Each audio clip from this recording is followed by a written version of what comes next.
एक बहुत ही अच्छा सा क्वेश्चन लैडर का है, देख लेते हैं उसको भी।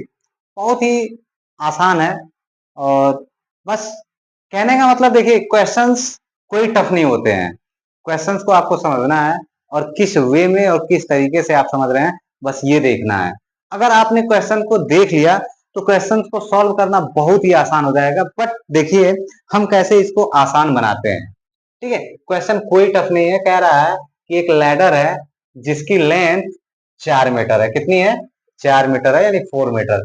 ठीक है, और ये जो एंगल बना रहा है फ्लोर से, ये हमारा 45 डिग्री है। ठीक है, और यहां पे कह रहा है कि वॉल वॉल और लैडर के बीच में जो कोफिशिएंट ऑफ फ्रिक्शन बन रहा है, यानी म्यू डब्ल्यू इक्वल टू 0.4 बन रहा है। ठीक है, फिर इसके बाद कह रहा है कि जो लैडर और फ्लोर के बीच में फ्रिक्शन कोफिशिएंट ऑफ फ्रिक्शन बन रहा है, जनरेट हो रहा है, वो कितना हो रहा है? 0.5 हो रहा है। क्लियर? अब यहाँ पे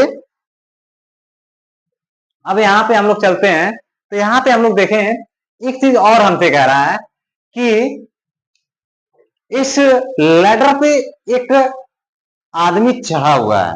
ठीक है, वो कहां तक चढ़ा है ये नहीं मालूम। ठीक है, मतलब उसकी डिस्टेंस क्या है ये नहीं मालूम। यही हमें पता करना है कि वो आदमी कहां तक पहुंचा है।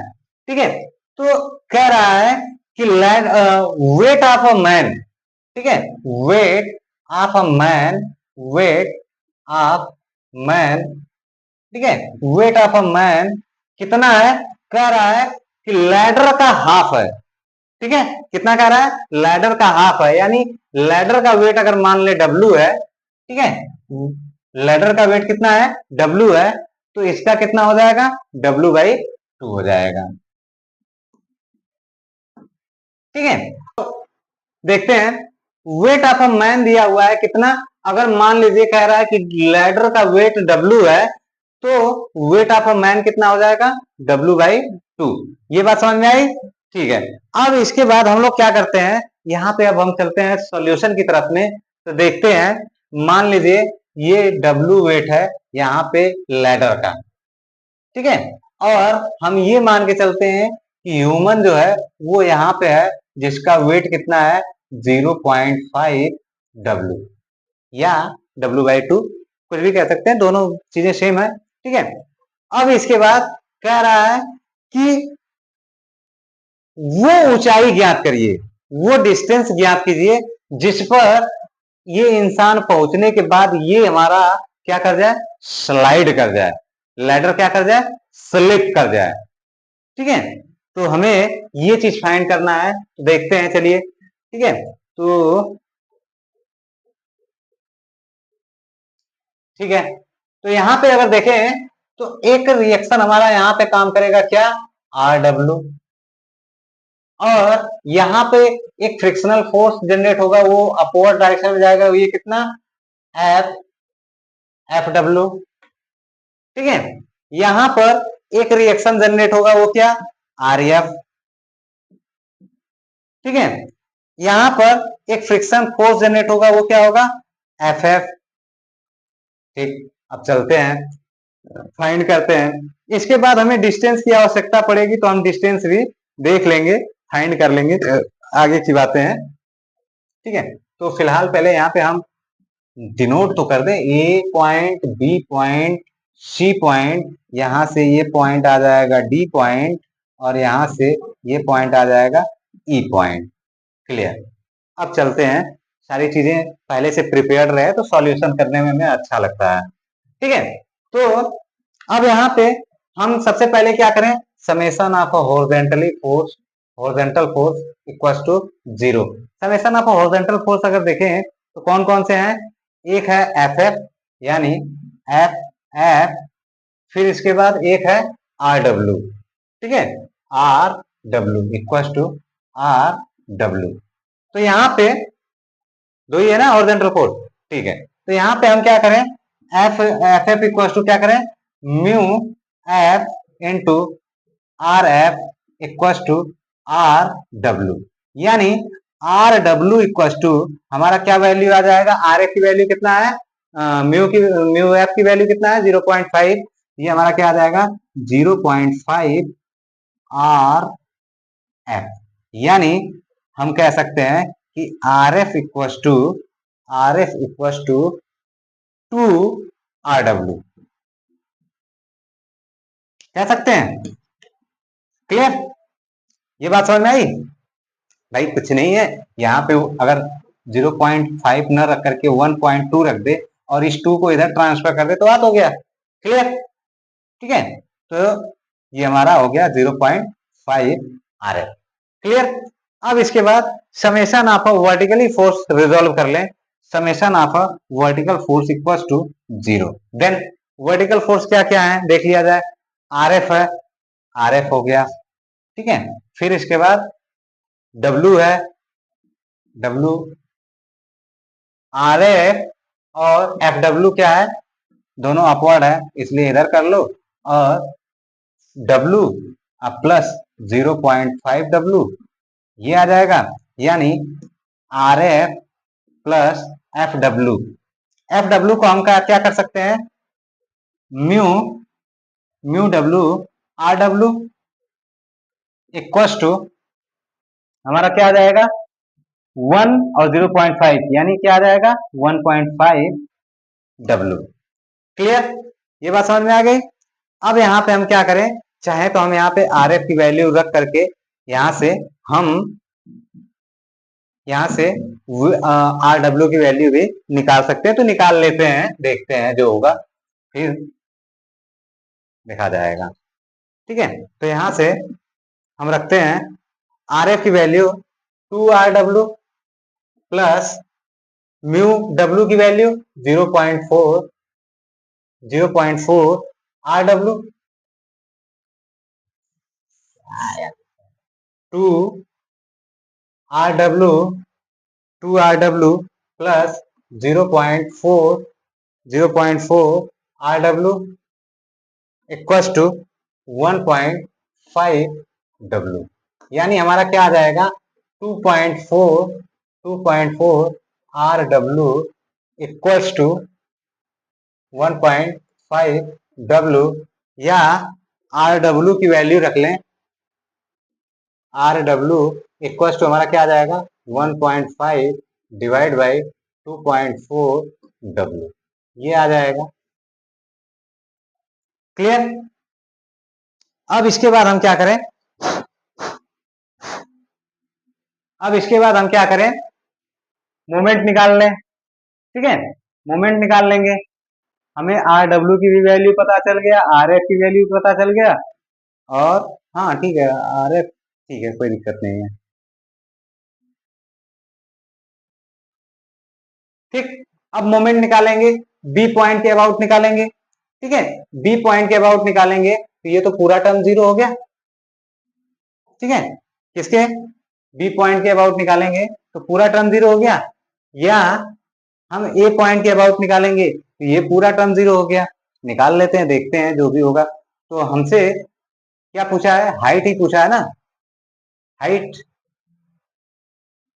यहां से यहां तक का डिस्टेंस हमारा क्या हो जाएगा एक्स हो जाएगा। यहां से यहां तक का डिस्टेंस हमारा मिड पॉइंट तो होगा ही होगा। ठीक है, तो चलिए फाइंड करते हैं। ठीक है, यहाँ पर एक चीज हम थोड़ा सा ध्यान दे लें कि हमें एक्स की वैल्यू फाइंड करना है। तो हम यहाँ पे मोमेंट इसके अबाउट ना लेकर के ए के अबाउट ले लें, क्योंकि अगर ए के अबाउट लेंगे तो हमें ये डिस्टेंस फाइंड करने में आसानी हो जाएगा। क्योंकि इसलिए कि अगर हम इस डायरेक्शन से लेंगे तो हमें डिस्टेंस ये फाइंड करना पड़ेगा और ये फाइंड करना पड़ेगा। ठीक है, और यहां से लेंगे तो हमें डिस्टेंस ये फाइंड करना होगा, ये फाइंड करना होगा, जो कि हमारे लिए बहुत ही आसान रहेगा। तो हम पॉइंट ए के अबाउट ही हम मोमेंट निकालते हैं। तो taking moment about taking moment about A. ठीक है, तो ए के अबाउट जब लेंगे तो हमारा आर एफ और एफ एफ दोनों क्या हो जाएंगे, जीरो हो जाएगा। ठीक है, आर एफ और एफ एफ दोनों क्या हो जाएंगे, जीरो हो जाएंगे। तो हम चलिए निकालते हैं। तो हमारा क्या हो जाएगा, पहला एफ डब्ल्यू।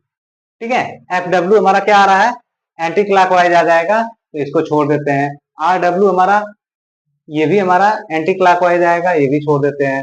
तो यहां से चलते हैं, ये हमारा क्लॉकवाइज आएगा, तो ये हमारा हो जाएगा W W इंटू कितना हो जाएगा, यहां से यहां तक का डिस्टेंस, यहां से यहां तक का डिस्टेंस हो जाएगा 2 2 2 cos 2 cos 45 2 cos 45। फिर इसके बाद ये हमारा कितना हो जाएगा, यहां से यहां तक का प्लस कितना हो जाएगा 0.5 W इंटू यक्स कास 45। ठीक है। अब इसके बाद इक्वस टू कर लीजिए, इक्वस टू जब करेंगे तो हमारा क्या आ जाएगा, एफ डब्ल्यू इंटू यहां से यहां तक का डिस्टेंस, एफ डब्ल्यू इंटू इसका और इसका तो निकाल लिया।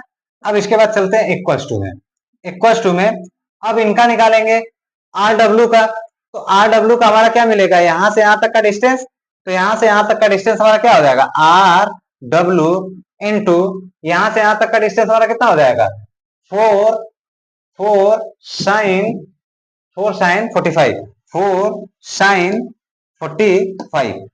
फिर इसके बाद प्लस कितना, एफ डब्ल्यू का डिस्टेंस हमारा क्या लेंगे, परपेंडिकुलर डिस्टेंस एफ डब्ल्यू का ये लेंगे, तो ये डिस्टेंस हमारा कितना आ जाएगा, 4 कास यानी 4 कास 45। ठीक है। अब यहां से हम क्या करें, आर डब्ल्यू और एफ डब्ल्यू, आर डब्ल्यू कहाँ है भाई, आर डब्ल्यू ये है और आर डब्ल्यू की वैल्यू ये है। ठीक है, आर डब्ल्यू की वैल्यू ये पुटअप कर दे यहां पे। ठीक है, और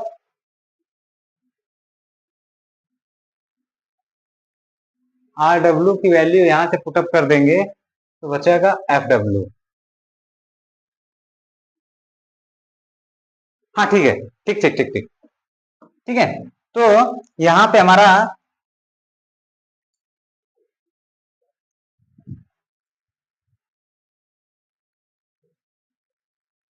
इतना हम इरेज करते हैं, तो यहाँ पे हम W इंटू 2 cos 45 प्लस 0.5 W into x cos 45 equals to हमारा क्या आ जाएगा, आर डब्ल्यू की वैल्यू इतना डिवाइडेड बाय इतना करेंगे तो हमारा क्या आ जाएगा 0.625 W। ठीक है, आर डब्ल्यू की वैल्यू आ गया इंटू क्या आ जाएगा, ये 4 साइन 45 फिर प्लस क्या है, एफ डब्ल्यू की वैल्यू क्या हो जाएगा, mu W into R W, यानी इसमें आर डब्ल्यू की वैल्यू इतना है, इसमें अगर हम 0.4 का मल्टीप्लाई कर दें तो हमें क्या मिल जाएगा। कहने का मतलब कि हमारा एफ डब्ल्यू इक्वल टू क्या होता है, mu W into R W. तो आर डब्ल्यू की वैल्यू ये है, आर डब्ल्यू की वैल्यू हमारा इसको सॉल्व करने पे क्या आ जाएगा 0.625 और इसमें हम 0.4 का मल्टीप्लाई कर देंगे तो हमें क्या मिल जाएगा एफ डब्ल्यू। तो इसका और इसका जब मल्टीप्लाई करेंगे तो हमें क्या मिल जाएगा 0.25 W cos 45 डिग्री। ठीक है, अब यहां पे हम क्या करें, अगर देखें तो cos 45 से हर जगह मल्टीप्लाई या कॉमन ले लीजिए। ठीक है, W पहले कॉमन ले लीजिए, यहां से और यहां W है, यहां भी है और यहां भी है, कॉमन ले लीजिए W cos 45। ठीक है, W cos 45 अगर कॉमन लेते हैं तो यहाँ पे बचेगा 2 प्लस 0.5 x, ये इतना बचेगा इक्वल टू। अब यहाँ पे अगर यहाँ पे देखा जाए तो कॉमन ले सकते हैं हम लोग, W साइन 45 है और यहाँ पे cos 45 है, तो एक्चुअल में हम इसको कॉमन ले सकते हैं, कारण साइन 45 और cos 45 दोनों की वैल्यू क्या होती है, सेम होती है। तो कर लीजिए cos 45। ठीक है, यहाँ पे ये हो गया और बचा कितना 0.0625 मल्टीप्लाई बाई 4 मल्टीप्लाई बाई ये 4 बच रहा है प्लस कितना बच रहा है यहाँ पे 0.2525 डब्ल्यू 0.25 यहाँ पे मल्टीप्लाई बाई 4 यहाँ पे मल्टीप्लाई बाई 4 भी रहेगा इसका। ठीक है, इसका मैंने यहाँ पे लिखा नहीं है तो यहाँ पे मल्टीप्लाई बाई 4 भी रहेगा। क्लियर। अब यहाँ पे W cos 45 से W cos 45 कट गया तो यहाँ पे क्या बचा 2 प्लस 0.5x इक्वल टू इसका और इसका मल्टीप्लाई किया जाएगा, ये वैल्यू आ जाएगी 2.5 और इसका आपस में मल्टीप्लाई किया जाएगा तो ये W कहाँ से बच गया, ये खत्म हो जाएगा ना, कॉमन हो जाएगा यहाँ से तो क्या बचेगा +1। तो यहाँ पे 0.5x equal to 2.5 plus 1 minus 2 तो देन x इक्वल टू हमारा क्या आ जाएगा, x इक्वल टू कितना आ जाएगा 3 मीटर। कितना 3 मीटर।